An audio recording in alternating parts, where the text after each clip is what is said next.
জায়গা সম্পত্তি নিয়ে ঝামেলা করে অনেকবার হুমকিও দিছে, আবার আমরা যারা থানায় দিতেও করছে, কোনো পুলিশ আসে ওই সময় আবার চলে যায় গোষ্ঠীকে। পরে কালকে আবার আসছে, দাও ছুরি কোবা টোবা রাম দাও সব কিছু নিয়ে আসছে, নিয়ে এসে নিয়ে হলো বাড়িতে হামলা করছে। এই যে গেট টেট সব ভাঙা ফেলাইছে, ঘরে আলমারিতে টাকা ছিল, সিন্ধুকে টাকা ছিল, গয়না ময়না ছিল, সব নিয়ে গেছে দুর্বৃত্ত।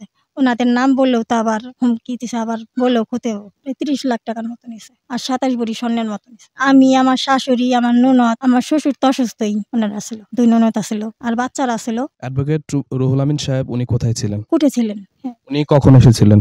উনি আসছে 4টার একটু আগে আসছে মনে হয়, 3:30টার পর দিয়ে আসছে। আইসা নিয়ে দেখে এই অবস্থা। কোনো মামলা দায়ের হয়েছে এখন পর্যন্ত? না, এখনো হয় নাই। ওই যে বইলা গেছে যে মিলমিশ করবে, বলছে আরো ক্ষতি করবো, এই করবো, এই জন্য তো নামটা মতো বলতে পারতেছি না। আরো আমি তো দেশে সবাই জানি করে, আমাদের তো কোনো নিরাপত্তা নেই যে দিনে এসে নিয়ে এই কাজগুলা করে।